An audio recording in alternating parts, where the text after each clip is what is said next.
You're listening to the Hour of the Time. I'm William Cooper. Folks, tonight it's going to be a little funny and it's going to be a little sad. But nevertheless, needs to be, and so it will.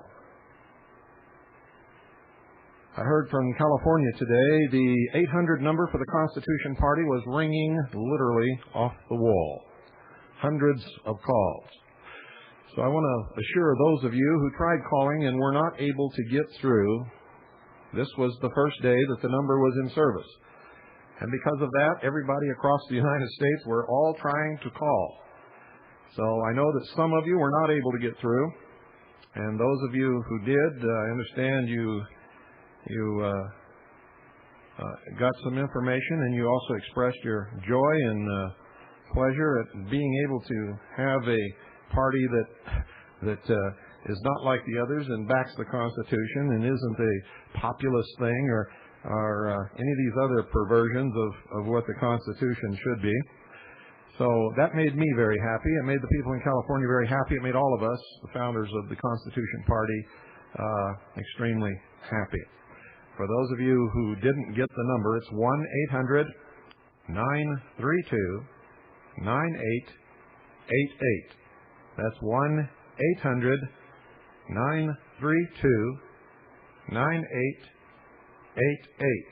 I had to tell you a little story about this 800 number. The first number that was given to us was 8666.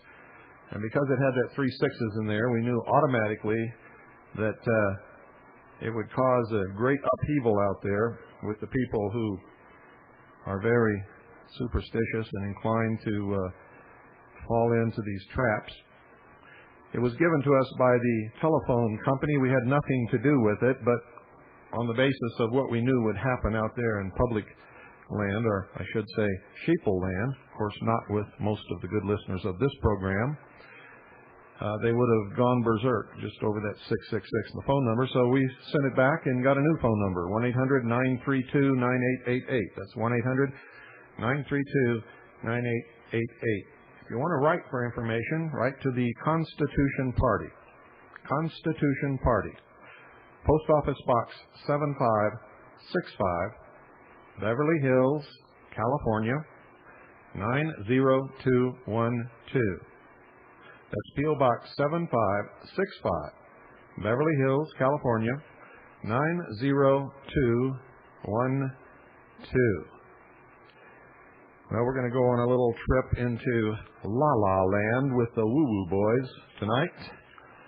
So strap yourselves in your seats. Here we go, folks.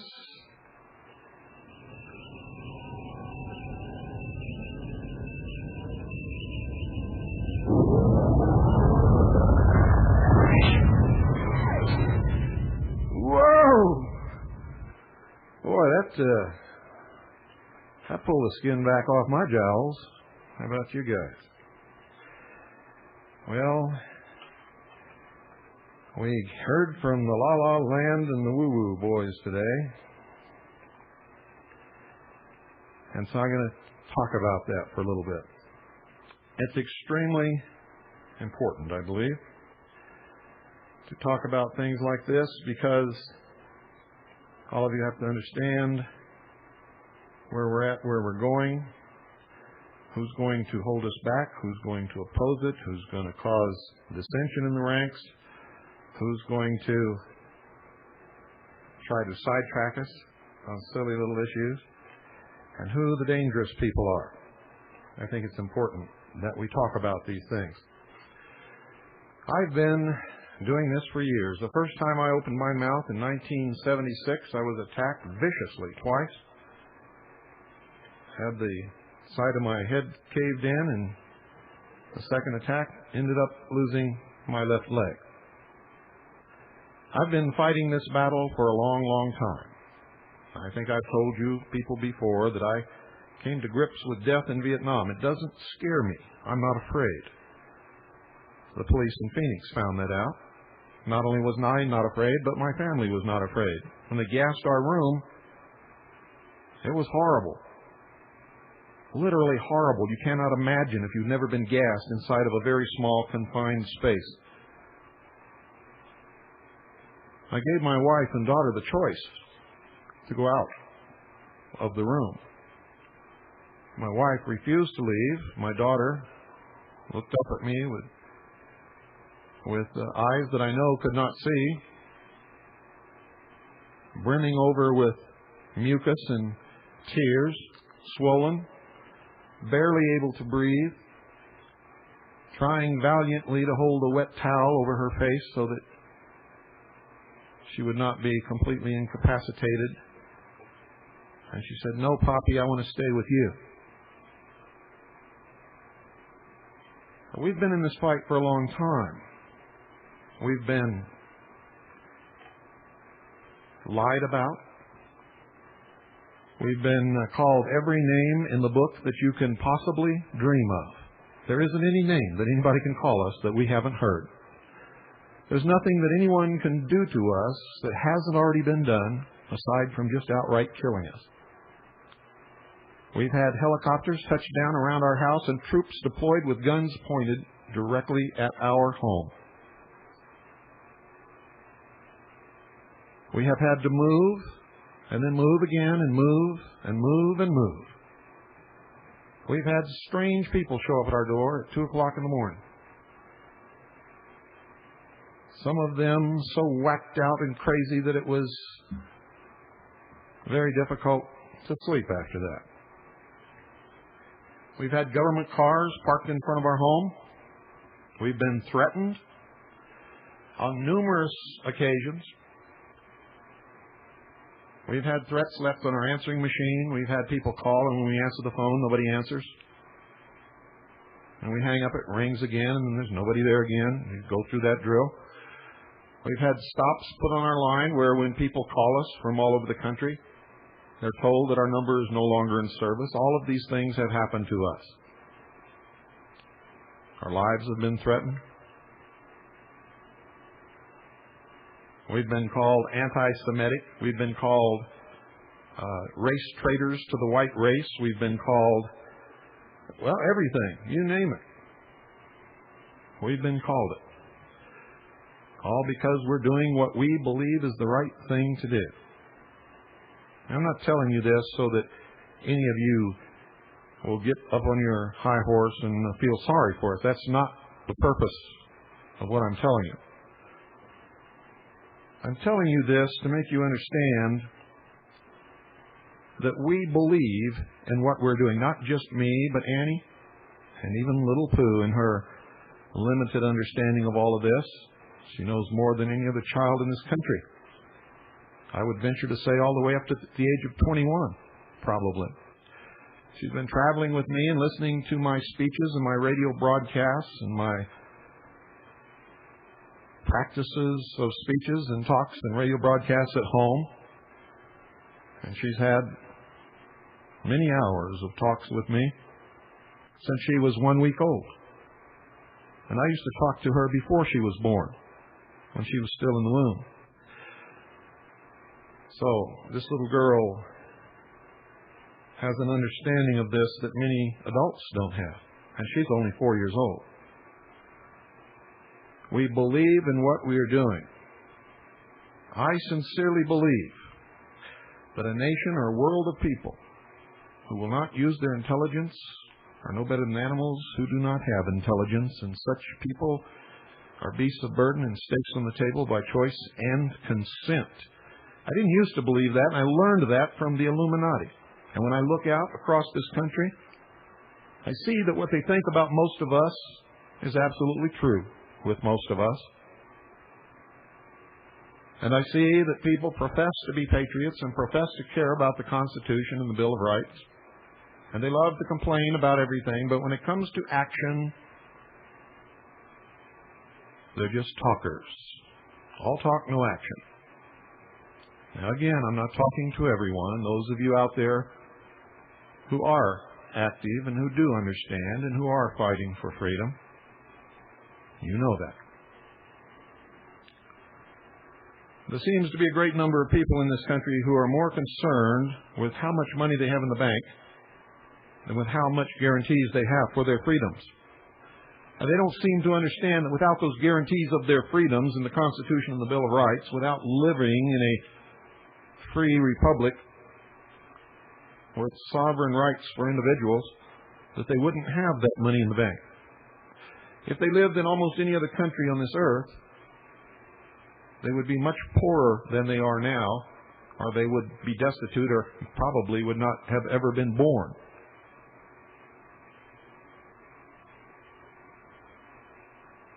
There are people who bitch and complain and gripe about everything, no matter what it is.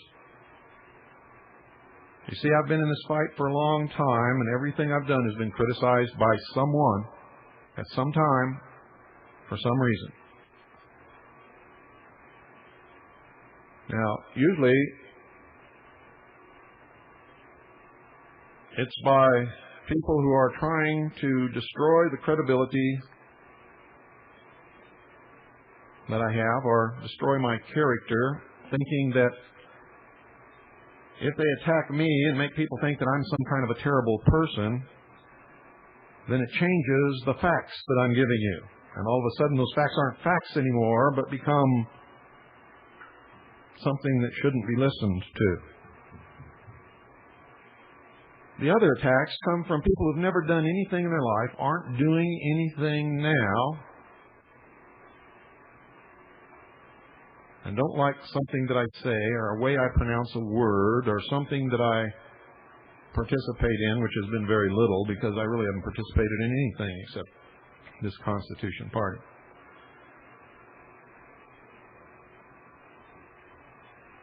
Now, the reason I'm talking about this tonight, folks, is because we're down to the wire. And there's two ways to go, and we can go those two ways at the same time. And I believe that we must do that. That we must try every single legal and lawful way that we can to turn things around, and at the same time we must prepare and get ready and train for a war. I've said this over and over and over again. And the whole thrust of everything that I've ever done, from beginning right up to the time that I realized that we had to get ready to fight, was to try to stop bloodshed in this country. So anybody out there who thinks that I've mellowed or changed or anything like that, you're not listening very well. Because I've gotten tougher, and I have called the people of America to arms, and I will continue that. I also called you to join the Constitution Party so that we will have one last chance at a peaceful, bloodless solution.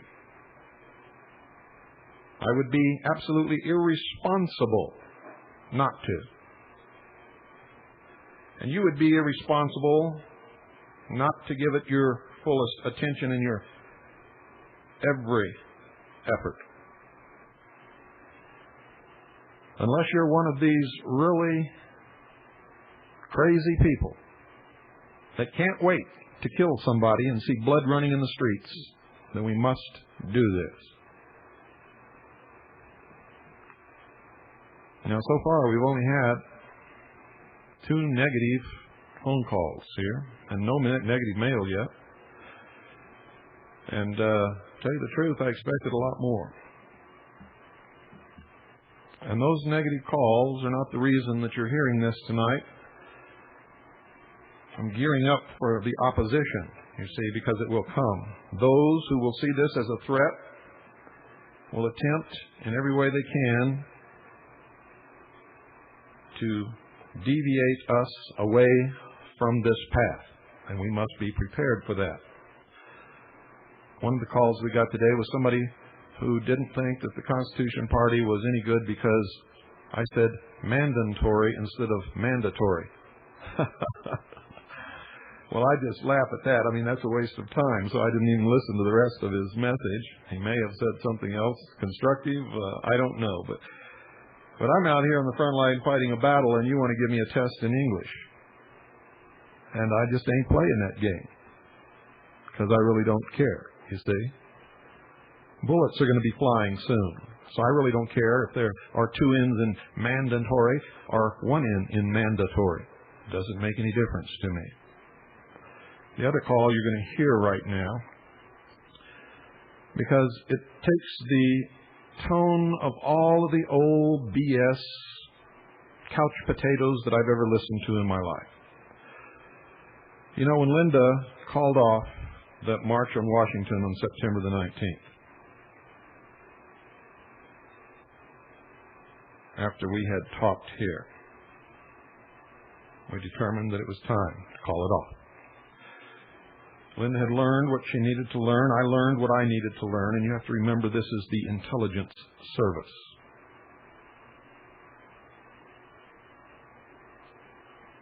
People started faxing and calling from all over the place, calling us traitors, because Linda had called off the armed march on Washington. Most of these faxes and letters were not signed. And because they were not signed, I know that the writers of those faxes and letters were cowards and would never have shown up with a gun to march on Washington or anywhere else.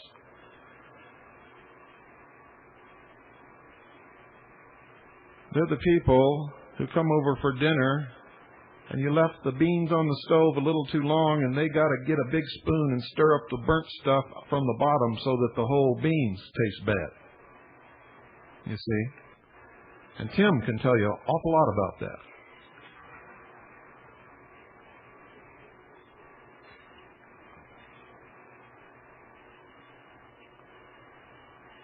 You see, I know something, and Linda knows it too.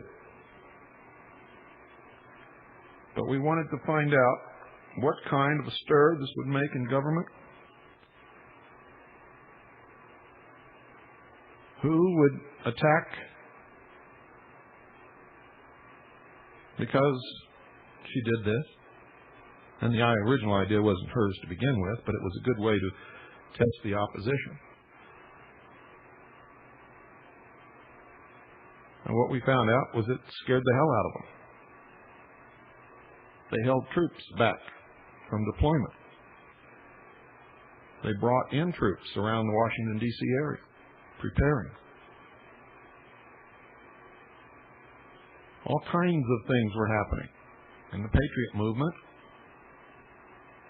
we positively identified some that we suspected and began to identify some that we did not. And that's for another time and another day. But you see, ladies and gentlemen, when we did Project 93 in Washington, D.C., nobody could get 1,500 people to march with signs on Washington, D.C. So nobody was afraid that a great army of patriots was going to show up to march on Washington, D.C. with guns. Because if you couldn't get them to hoist a sign up on their shoulder, you're really not going to get them to hoist a gun up on their shoulder. So there was never any fear. But we played the drama out to the end as it was necessary. And some of you out there understand that, and you know why.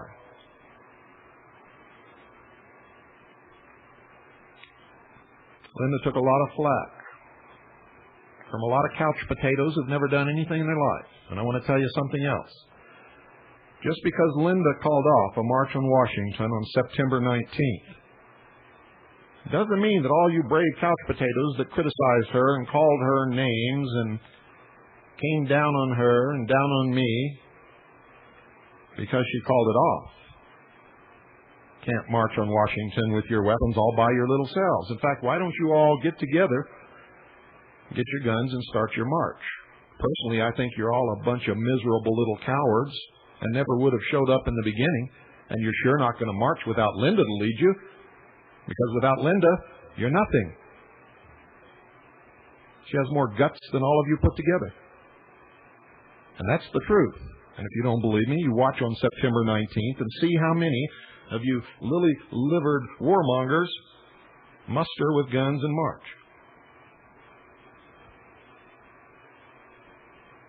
When Americans get fed up and the time is right, I have no doubt that the real patriots in this country will stand up with weapons and will make a valiant attempt and may be successful in reinstating the Constitution as the supreme law of the land. In any event, there are many of us who will fight, and will fight for as long as it takes or as long as we live. It makes no difference. In the meantime, in the interest of doing what is right, and in the interest of being responsible, we will back this Constitution Party, and we will attempt to make it work, as I know it will, if everyone gets behind it, and if there's a grassroots groundswell of interest, and the people are really truthful in wanting to reinstate the Constitution. You see, the only reason we're losing this war is the enemy occupies the government. If we can oust them and occupy those positions ourselves, and then when we're in those positions, fire the bureaucrats who are entrenched in the civil service, and put in good American patriots, reinstitute the loyalty oath, then we can have our country back, we can have our liberties back, and we can have our Constitution and Bill of Rights back. We can arrest the traitors, try them legally and lawfully, and if found guilty, the judge, whoever it may be, will order the proper punishment.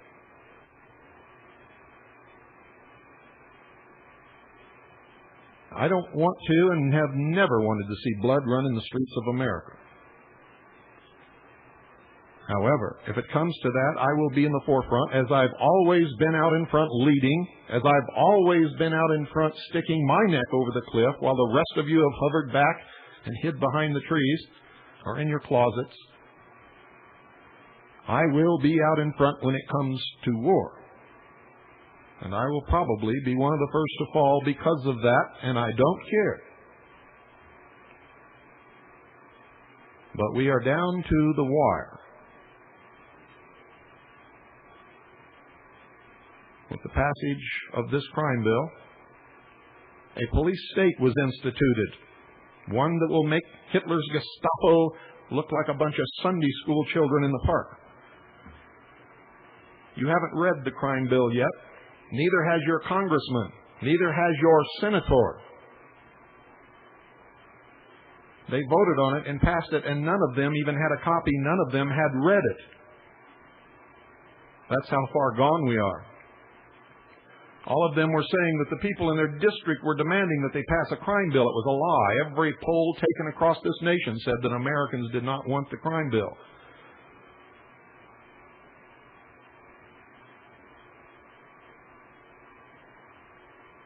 Unless we can put patriots in positions of power, there will be no political solution. And unless we can gain control of the executive branch of government, there will be no relief in the courts. And the federal government is getting worse and worse every day. Just about a week ago in New Mexico, 2 people were fishing on the bank. They finished their fishing, got in their car, and started to drive away, and were stopped by a federal ranger. That's right, folks. A ranger. ordered them out of their vehicle, searched their vehicle, beat them with the butt of a shotgun, fired the shotgun into the ground near one of their small children. The blast from the shotgun ricocheted off the ground and blew out one of their tires. And an Indian and some other people came by and stopped him, or he probably would have killed those people. They were not arrested. There were no charges pressed against them. But the strangest thing is that the ranger who did all of this was not arrested. He remains free.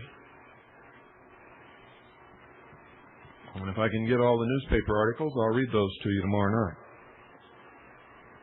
But it's time, folks, for the couch potatoes to stop being couch potatoes. It's time for the lily-livered people who hide back there in the shadows to stop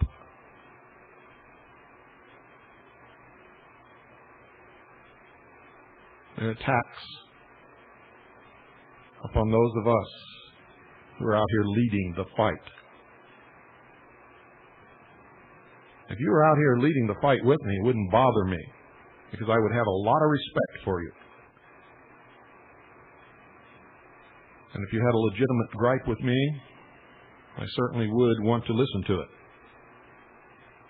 But when you're back there in the shadows hiding, when all you can tell me is you don't want to get on somebody's list, or that Linda's a traitor because she decided not to march on Washington with a bunch of idiots with guns, then there's something wrong with you. Something terribly wrong with you. And you are the kind of people who scare me to death. You see, the enemy doesn't scare me. You scare me. Once this war starts, it's going to start as a bunch of patriots wanting to reinstate the Constitution as the supreme law of the land. And it's going to break down into a racial, religious war. And the idiots like you who can't wait to kill somebody are going to commit terrible, terrible acts.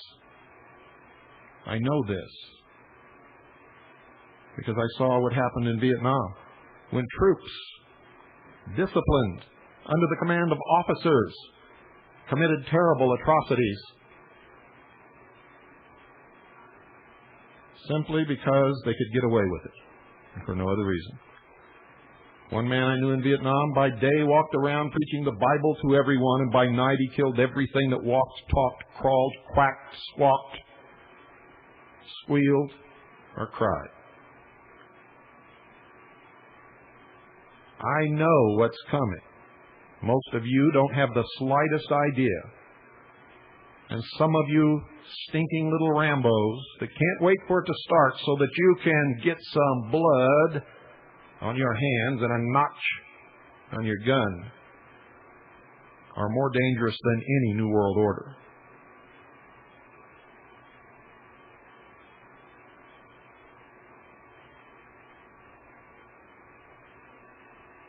I hope you all understand what I'm talking about. We must get active. We must be enthusiastic. We must become passionate about the Constitution Party. We must register this party in every state. We must proselytize every voter that we can possibly change over to us. And we must put hardcore constitutional Americans in government. If we fail, the only alternative is a horror that you cannot even imagine. And don't listen to all the Vietnam veterans that you talk to,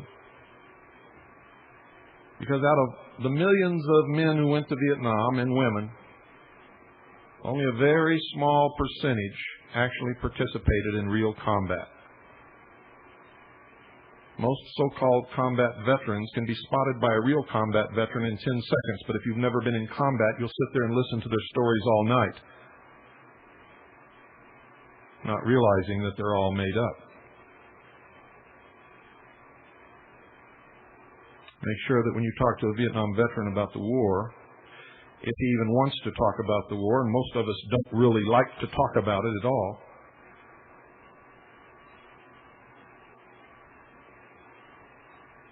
Make sure when you listen to one of them that you really listen, because they'll tell you the real truth about war. There's nothing glamorous about it. There aren't any real heroes. And in the midst of a battle when bullets are flying, everybody is fighting just for themselves and for their friends. They forget about their country. They forget about all of that stuff.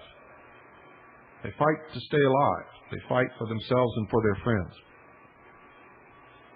And when you hear your friend wounded and crying in anguish, you'll wish that you never saw a movie called Rambo.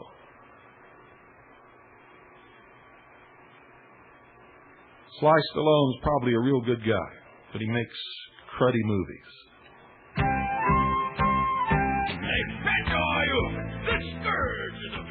This is for all of you. You always have to have a reason not to get involved. Like John.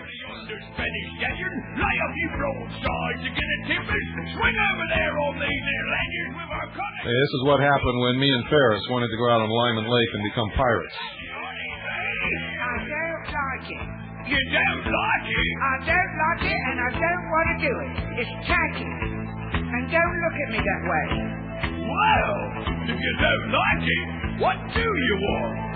I want to sing and dance. I want to sing and dance. I want to be a pirate in the pirate captain dance, wearing silver buckle slippers and me tight shiny pants. I want to sing and dance. You want to sing and dance? Ah, well, you don't like blundering, eh?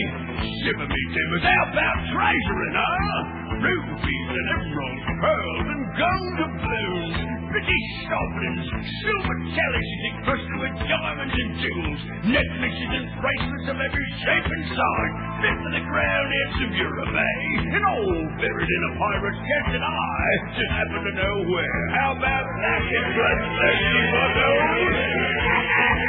I don't like it. You don't like it? I don't like it, and I don't want it. You don't want it? And I won't do it. I'm an artiste. An artiste?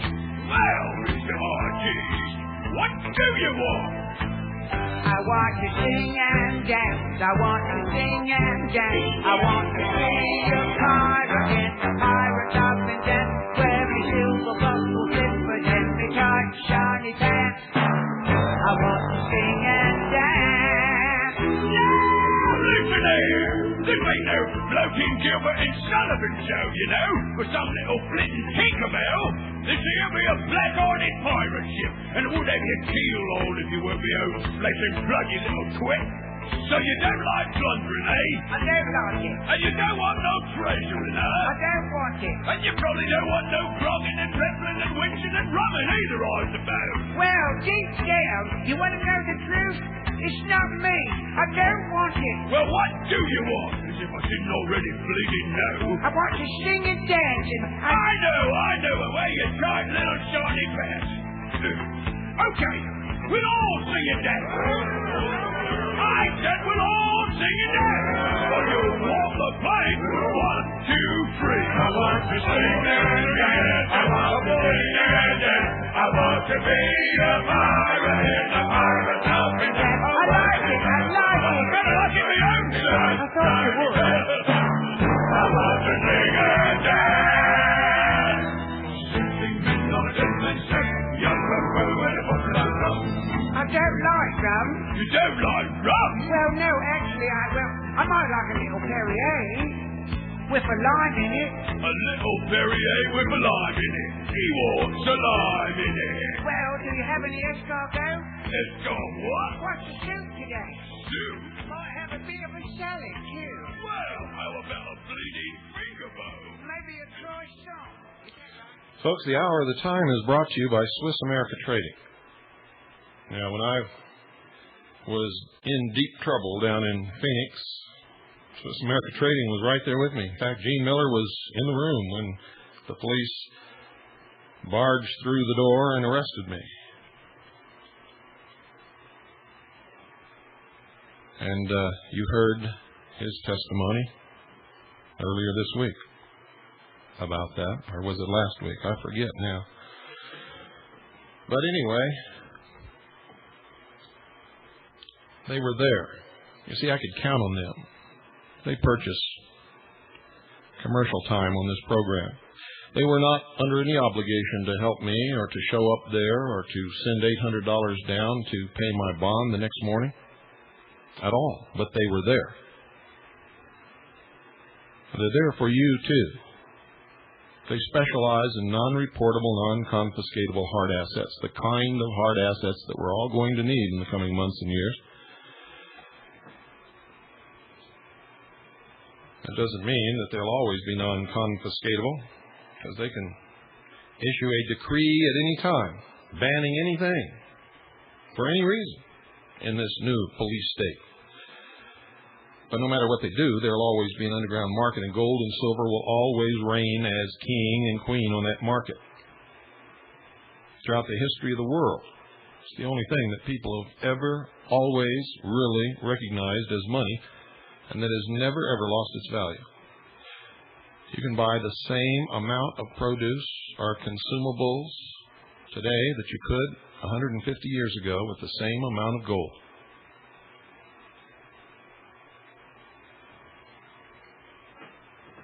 Call them. If you haven't begun to prepare economically for the hard times ahead, call them.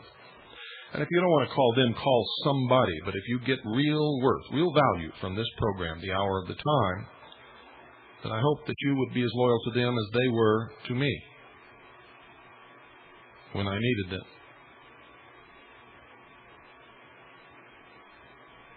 Loyalty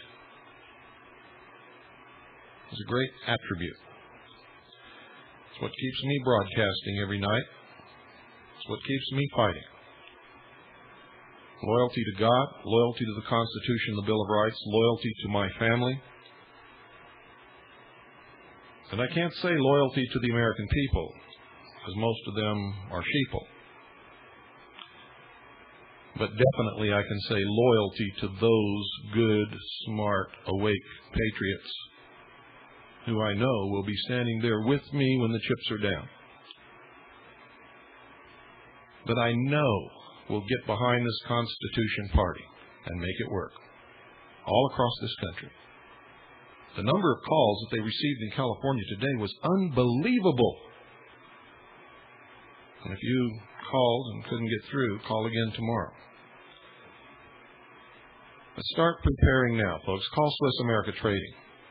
Call them right now. If nobody answers, leave your name and number. Somebody will get with you tomorrow. Tell them what your needs are, what you're thinking about. Listen to their advice. You don't have to take it, but at least listen. If you don't like their advice, give them something that you want. Tell them what you want and say you won't settle for anything less. And they'll figure out a way to make it come true for you. I know they will, because they're my friends. And they care. And it's their business. 1-800-289-2646. That's 1-800-289-2646. One more time. 1-800-289-2646. Do it now, folks. You'll be glad that you did.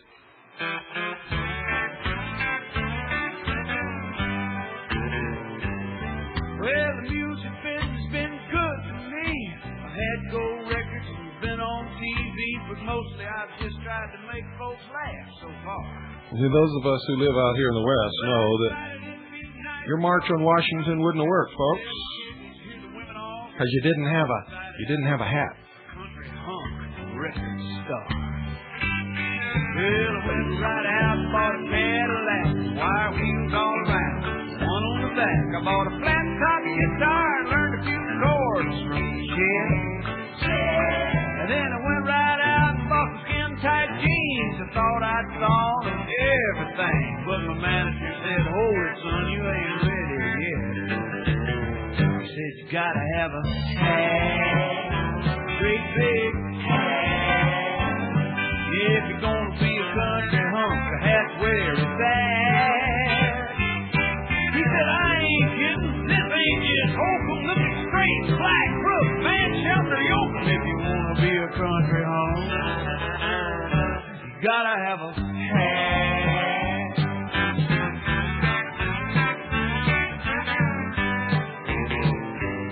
Well, my manager's right smack on the beam. I put on his hat and women started to scream. They was tearing it for clothes and throwing me their motel keys. I couldn't wear this hat out anywhere, 'cause everywhere I'd go, screaming women were there. Had to hire myself around the clock. Okay, folks, listen very carefully to this, because this is what I've been talking about. Yeah, I'm calling with probably what must be your first negative call on the Constitution Party. I don't know if there's some ulterior motive that we don't know about for you wanting to get involved in this, but it seems totally out of character unless the feds got to you with their little attack against you, your wife, and your daughter last week, or 2 weeks ago. And you've kind of mellowed out a bit now. Hopefully that's not the case. I don't think it is. I think you've got ulterior motives for using this party and giving people some kind of hope that there might be a legislative alternative to all this. I don't think there is. And I hope that you'll get off of this Constitution Party kick ASAP, because it's not going to work. There isn't enough time left. You know that. And let's get back to military preparation for what's coming down. Also, I have my serious concerns about Monday, 11:20. Well, folks, we didn't cut him off. He hung up without finishing whatever it was that he had to say there. But this is one of those people who can't chew gum and walk. He thinks because we're going to try very hard, one last chance at a peaceful solution, that we can't prepare to fight for our liberties at the same time. Well, he's wrong. And all of you who think that way are wrong. And all of you who would rather fight than try to arrive at a peaceful solution are sick. Really sick. And usually when I see people like that, they haven't really seen war and what it can do. I have. And I don't want to see it in this country. If it becomes inevitable, if it's unavoidable, if it must be, I will be out in front leading people like you just heard. And so will a lot of others. And I'll be leading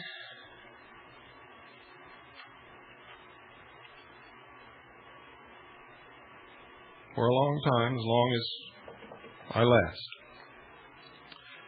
You see, because I'm not a whiner, I'm not a complainer, I'm not someone who says we can't do it. We can do whatever we set our minds to do. We can make work whatever we wish to make work. You forget, all of you, and I'm talking to everybody now, I don't care who you are. You forget that we're in this situation because we were stupid, we were apathetic, we were ignorant, and we were asleep. So when you get right down to it, you can blame it on anybody you want to. It's our fault. Our fault. Mine and yours and everybody else's. We brought us to this point in time. And we are going to have to get ourselves out of this situation. By hook or crook, by peace or by bloodshed, and maybe by a little or a lot of both. But whatever it is, we must get behind it and do it. I don't want to hear any bellyachers. I don't want to hear any criers. I don't want to hear any whiners. I don't want to hear rumors.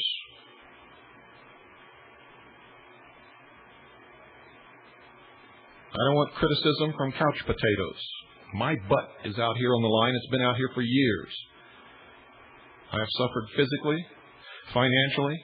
My family has suffered. And we will continue as long as it's necessary, because I sincerely believe that any man or woman without principles that they're ready and willing to die for at any given moment that they are called upon to do so, are already dead and are of no use or consequence to anyone, not even themselves.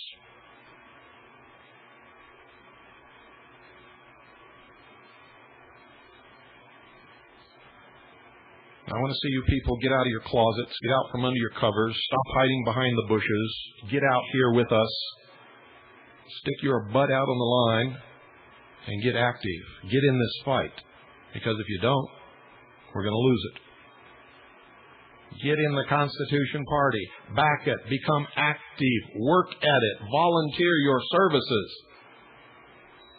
run for office, make it work. At the same time, clean your weapons, build up your supplies, make sure you have plenty of stored food on hand. Train yourself and your family, form militia units, because if necessary, we will have to fight for our liberties. And we can do both of these at the same time. And if you can't chew gum and walk at the same time, then I don't want you around me.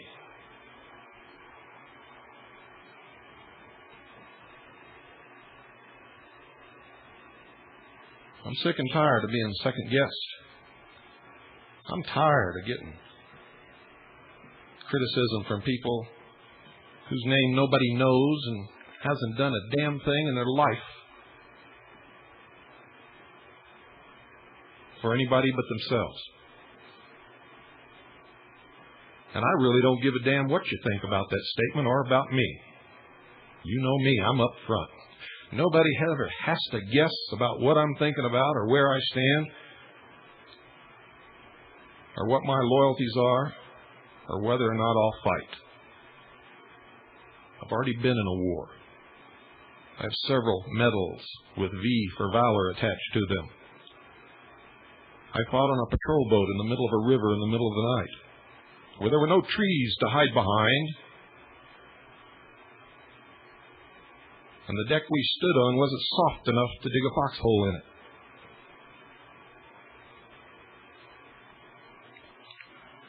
And I've been out here fighting for years in the forefront.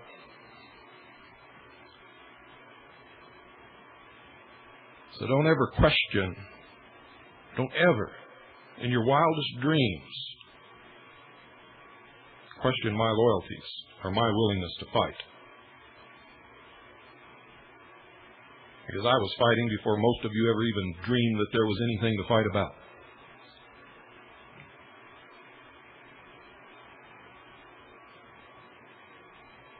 And my family's been right with me every step of the way.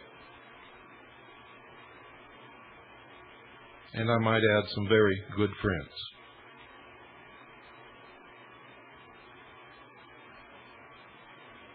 I've truly been blessed because my grandfather told me, he said, son, when you die, if you can count one good friend on the fingers of your hands,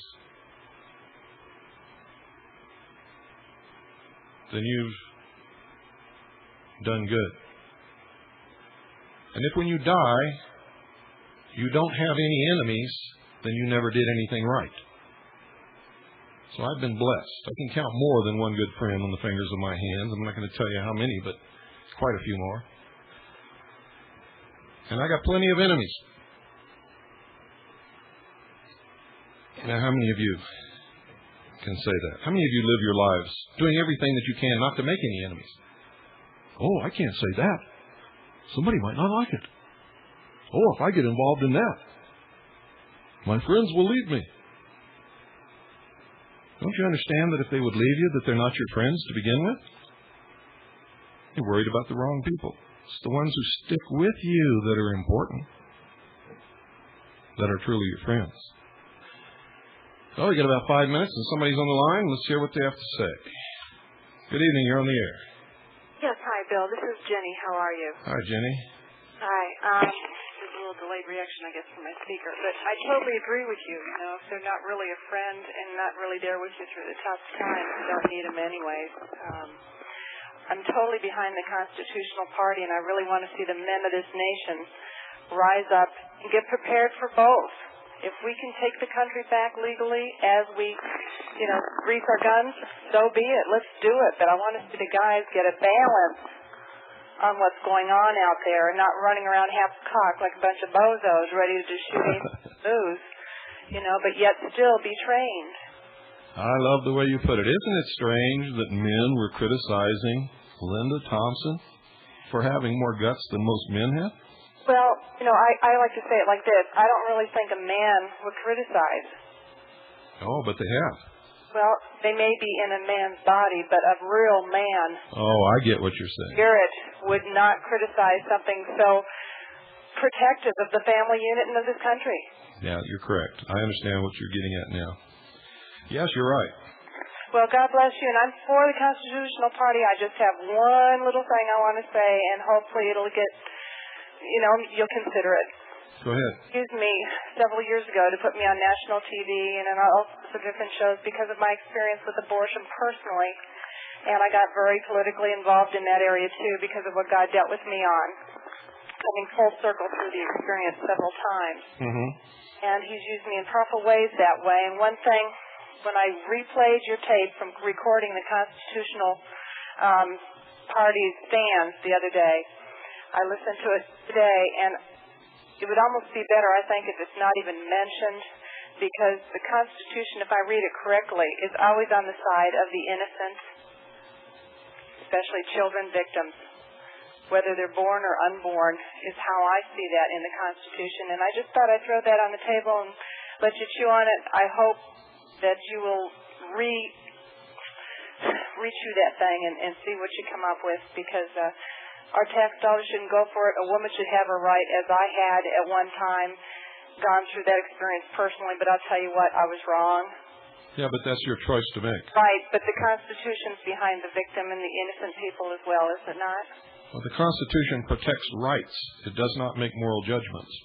We have to make those moral judgments, and we have to pay for our decisions, either with God or with the law. Well, let me just throw this out, and then I'll say. Well, first, let me tell you, if you listen to this program, you know that I'm against abortion. I think abortion is murder. I understand, and I know it is.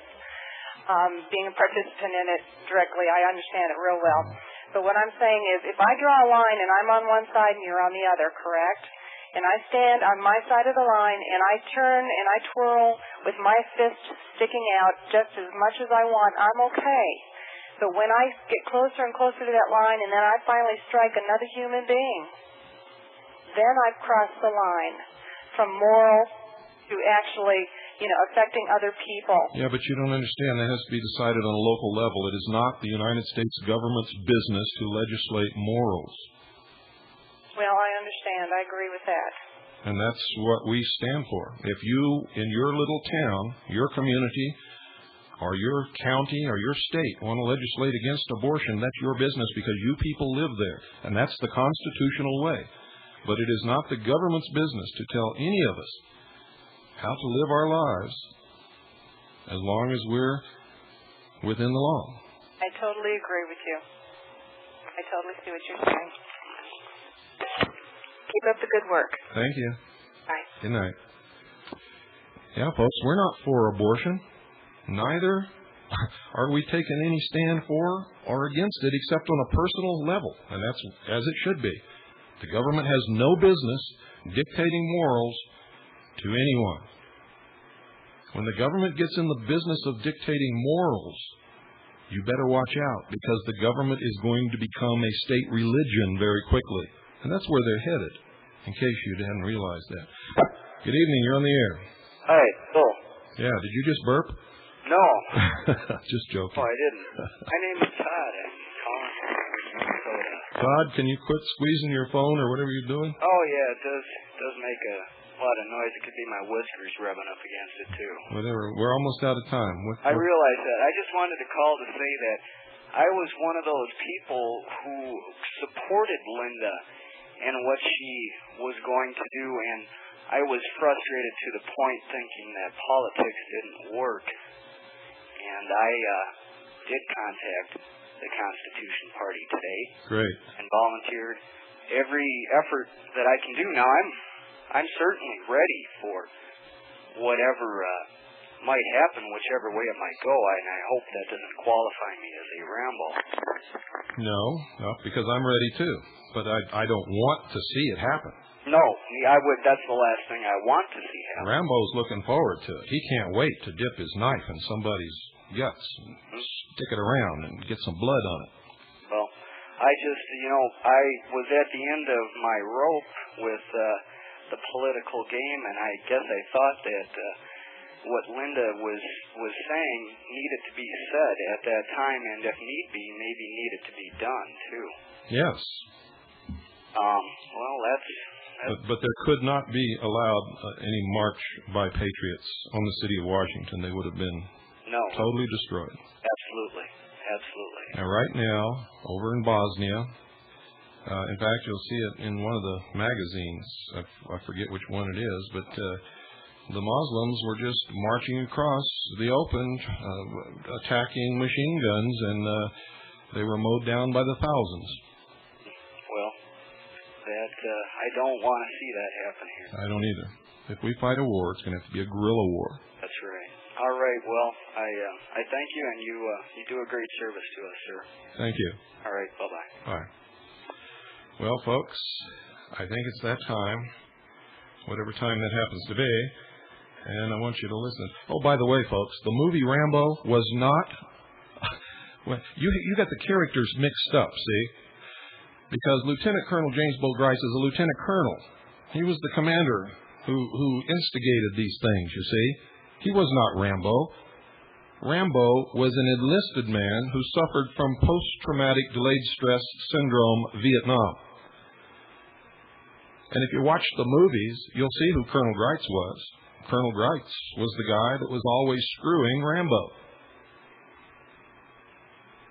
How come you always fall for this propaganda? Watch the movie again. Get the real meaning out of the movie. Yeah, the movies were based upon the episodes of Lieutenant Colonel James Bobo Grits. And if you watch the movies, you'll see who he really was and who he really is. He wasn't Sylvester Stallone. Good night, folks, and God bless you all.